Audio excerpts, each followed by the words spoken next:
In a post-apocalyptic world, where water and food are scarce resources, two siblings try to survive in the desert while investigating the sudden perishment of their father. Today we're going to recap the story of the movie, Young Ones, from 2014. While wandering through the desert, Ernest comes across two trespassers who are trying to break into his well, so he orders them to stand still and turn around slowly. However, instead of following his instructions, one of the men decides to react and tries to shoot him. Ernest immediately aims his rifle and gets rid of the attacker. Seeing his friend perished, the second guy decides to take revenge, as he believes he will suffer the same fate if he doesn't react. After wetting his pants, the second invader tries to eliminate Ernest with his revolver, but he ends up being shot. The man then goes to meet his son and they both unlock the padlock to enter the well. At this point, Ernest discovers that the reservoir is empty, so they have to return home without water. On the way, the pair stop to talk to some shopkeepers and sell them some products. After doing business with those men, Ernest and his son continue on their way to the farm, but on the way, the donkey that had accompanied them throughout the journey is injured and is unable to continue the journey. Determined to put the poor animal out of its misery, Ernest shoots it in the head because he knows it would be better for it to perish than to be left agonizing in the desert. At that moment, Jerome is completely shaken, because he had become attached to the animal, but he knows that there is no better way out for him. Hours later, the two arrive home to find Mary, another member of the family. The young woman is Ernest's eldest daughter and looks after the house while her father and brother go out to work, as it's not easy to get supplies in the desert. Tired of her life in that infertile place, Mary decides to leave the house in the middle of the night to meet her boyfriend while her father is distracted listening to the radio. In the morning, Ernest goes to the auction fair with the aim of buying a machine capable of carrying a large load, as the vehicle will make his job easier. After spending almost all his money buying that robot, Ernest takes Jerome to visit his mother in hospital and, after spending some time with her, they both return home. A few years ago, the woman suffered an accident and became a quadriplegic. Since then, her husband has had to work twice as hard to pay for the necessary medical care and give Catherine some quality of life. On the way back to the farm, he stops to refuel his vehicle and, in an attempt to cool off, decides to take a sip of fuel.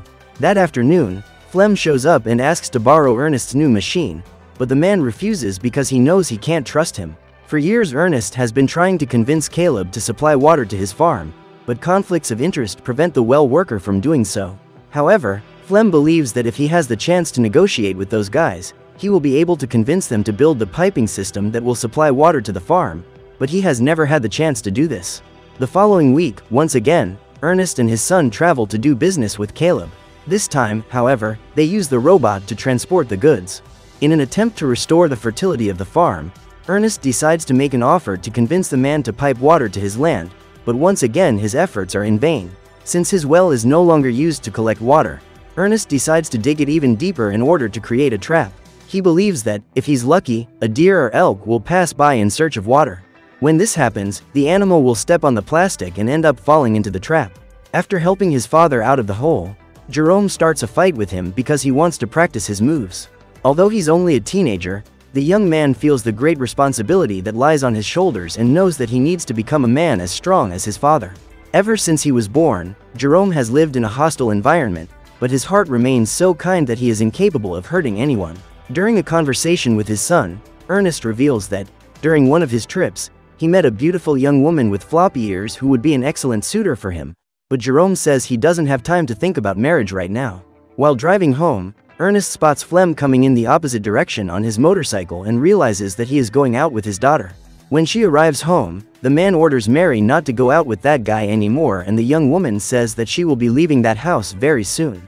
Ernest's attitude only serves to further reinforce the girl's feelings for Flem and makes Mary begin to hate him. Determined to keep his daughter trapped inside, Ernest takes a drastic decision and nails shut all the windows in his house.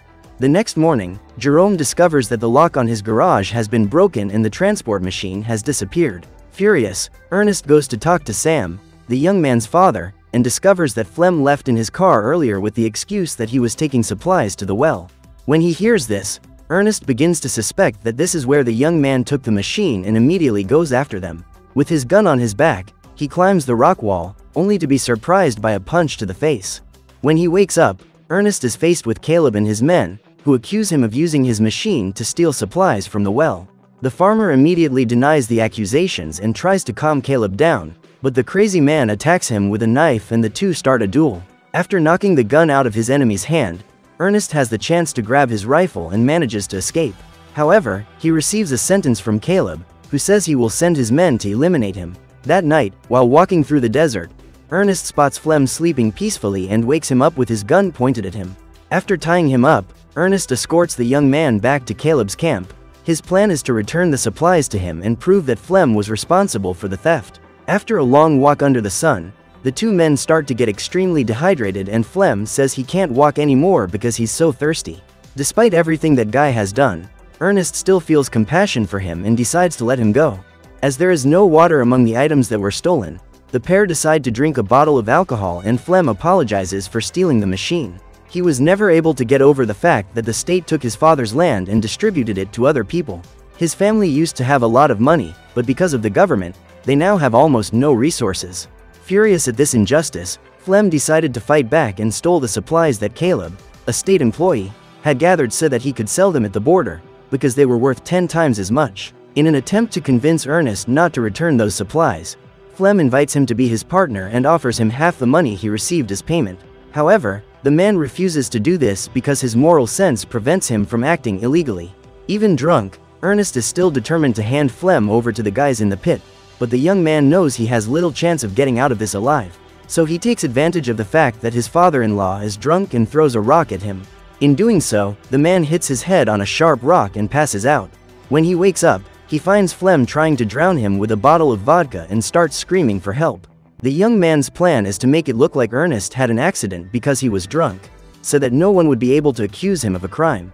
Hours later, the young man shows up to pick Mary up and she is extremely happy to see him. Determined to run away with her boyfriend, the girl grabs her things and gets on the bike before her father shows up. Jerome then goes off to look for him. After several hours of walking, the young man arrives at the well and finds Caleb, then learns that his father has suffered a terrible accident and was unable to survive. The next day, Ernest's body is laid to rest and the two siblings go to tell their mother the news. This is the first time in a long time that Mary has been to visit her. A few days after the wake, Flem tries to convince Jerome to lend him the transport machine, so that he can continue taking supplies to the well. As Mary is pregnant, now more than ever the family needs money, so Jerome grants Flem's request. While doing business with Caleb and his men, the young man takes the opportunity to try to get closer to them. Since Caleb works for the government, Flem knows that he is able to supply water to his farm and uses Ernest's elimination to blackmail him. No one has any idea who was really responsible for the crime and, as he has proof that Caleb and Ernest had a fight the night before, the young man threatens to tell the authorities. Afraid of being convicted of a crime he didn't commit, Caleb decides to build a piping system that brings water to the farm and all the locals benefit. Weeks later, the first sprouts begin to appear. As the months go by, the dry soil turns into fertile farmland and Flem prepares to harvest his first crop of wheat. Mary and Flem finally get the chance to marry and celebrate their big day. However, the young man has never been able to forgive himself for what happened and, from time to time, finds himself thinking about the day he caused Ernest's perishment. One day, he sees his father talking to some bank officials and learns that Ernest's land has been confiscated. The plot had been mortgaged for years, but no one wanted to buy it. However, now that the place has running water, new buyers have appeared. Determined to pay off the debt, Flem goes after Suze and Robbie, who have recently had a baby. As the birth rate has been very low in recent years due to a lack of resources, many wealthy families are willing to pay to adopt a baby. So Flem says he will sell his son when he is born and asks the couple to help him find out how much a baby is worth, as he intends to use the money to save the farm. In order to help him in this negotiation, Robbie takes his son to the well and, instead of just checking how much buyers are willing to pay for the child, Flem ends up selling the baby. Furious, the child's father attacks the criminals and ends up being eliminated. Flem then becomes the next target and has to flee to avoid being shot. During the exchange of fire, the transport machine is also hit and its programming causes it to return to the manufacturer. With the sale of the baby, Flem gets enough money to buy the farm and says that he got the money by selling the transport machine which, according to him, was bought by Robbie.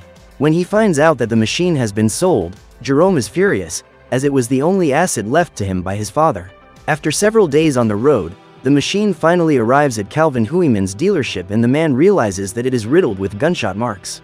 Seeing the nameplate, Calvin contacts Ernest home, but it's Jerome who answers the call, and he discovers that, contrary to Flem's claims, the machine was lost and not sold. Now that he knows his brother-in-law was lying, Jerome decides to embark on a journey to cross the border. However, as he is a minor, he is not allowed to travel alone and has the help of Anna, a girl he meets by accident, to cross the border. Upon seeing her, Jerome realizes that the girl is very pretty and has floppy ears, just like the potential suitor his father had described to him. Before saying goodbye, the young man asks if Anna knows a man called Ernest Holm, but the girl can't remember ever having heard the name. In the morning, Jerome arrives at the dealership and meets Calvin. The man says he'll fix the machine and shows the young man that the vehicle has lenses to make visual records. Through the recorded videos, Jerome has the chance to hear his father's voice once again and see his image. At that moment, he sees what really happened to Ernest on the day of his perishment and discovers that it was Flem who eliminated him. After hitting Ernest with a rock, Flem had the chance to take him to hospital because the man was still alive. But instead, he tied his father-in-law's hand to the machine and had him dragged to the well. During the journey, Ernest couldn't resist and perished in extremely painful elimination. When he sees the rest of the footage, Jerome learns how Flem got the money to buy the farm and finds out that Robbie is eliminated. The next day, for the first time in years, it starts raining in the desert and Flem wakes up in the middle of the night. Excited, he walks to the window to admire the storm and finds Jerome sitting in the kitchen. The young man reveals that he went to visit his mother in hospital, so he stayed out all night. He then says that he will visit her again next week. On his way home, Jerome tells him that he saw the transport machine in the barn and asks how Flem managed to get it back. Unable to understand how the machine could have returned, the young man says that Robbie must have brought it back and says he'll talk to him later. A few days later, Jerome goes to visit his mother, who is looking forward to becoming a grandmother. Talking to her son, Catherine realizes that something is wrong, but Jerome refuses to tell her what's going on, as the last thing he plans to do is worry her. When he returns home, the young man goes hunting with Flem. Although he wants with all his heart to shoot the young man in the head, Jerome knows it's not yet time to get his revenge and hits the deer with his shot. That evening, over dinner, Jerome says he got a call from Robbie and he said he needed to talk to Flem. When he hears this, Flem says that his brother-in-law is lying, because Robbie doesn't have a radio, so he can't make calls. The next day, the letter carrier comes by the farm and delivers an envelope to Flem, addressed to Robbie. The letter says that Robbie is fine, but needs food and water to recover from the gunshot wound. So the young man sets up a meeting point with Flem and asks him to visit him in the gorge the next day. Before leaving, Flem says goodbye to his wife and lies saying that he's going to take some supplies to the well. He then goes after his brother-in-law to ask where the rifle is, but Jerome says he took it to get it repaired. After the letter he received, Flem realizes that Robbie is in fact alive and asks for forgiveness for having suspected Jerome. After grabbing a kitchen knife to defend himself if necessary, Flem walks towards the gorge and enlists the help of the machine to transport the supplies he is taking to Robbie. When he gets there, the young man starts calling his friend and informs him that Suze is very angry with him because she believes her husband has sold the baby and run off with the money. While out in the desert looking for the young man, Flem falls into an animal trap and breaks his leg. Immediately, he starts screaming for help and asks Robbie to show up to help him. But instead, Flem comes across Jerome and is extremely relieved to see him. Believing that his brother-in-law will save him, Flem begins to cry in pain and asks for help to get out of the hole. However, when he sees Jerome with a rock in his hand, he realizes what a mess he's gotten himself into and realizes that it was all just a revenge plot orchestrated by his brother-in-law. The truth is that Robbie isn't alive and the letter was Jerome's plan to lure the man who took his father's life into the canyon. But instead of eliminating him, the young man spends a few hours watching Flem, who begins to cry out for help compulsively. However, there is no one around to hear him and the nearest farm is a few kilometers away. So this is the perfect place for Jerome to carry out his revenge. Although his heart is filled with hatred, the teenager is still capable of feeling compassion for his brother-in-law and, when he realizes this, Flem takes the opportunity to exploit the young man's weakness. In an attempt to manipulate Jerome, he says that Mary will never be able to raise a child on her own and will have a terrible life. However, when he realizes that Flem is using his words to try to dissuade him from his plan, Jerome decides to act and eliminates the young man with a single shot to the head. After carrying out his revenge, the young man returns home and has to face Mary, who comes to believe that she has been abandoned by her husband. When he sees his sister sad and crying in corners, Jerome feels guilty, but he knows he can't tell her the truth. When he hears Mary complaining about her husband's disappearance, Jerome has to hold back his tears and says that all they can do for now is wait. Now that he knows what really happened and has been able to avenge his father's elimination, Jerome deletes all the images collected by the camera, as he doesn't want his sister to know that her husband was really responsible for Ernest's elimination. So what did you think of this movie? Leave it in the comments below. And if you liked the video, like and subscribe for more movie recaps. See you next time.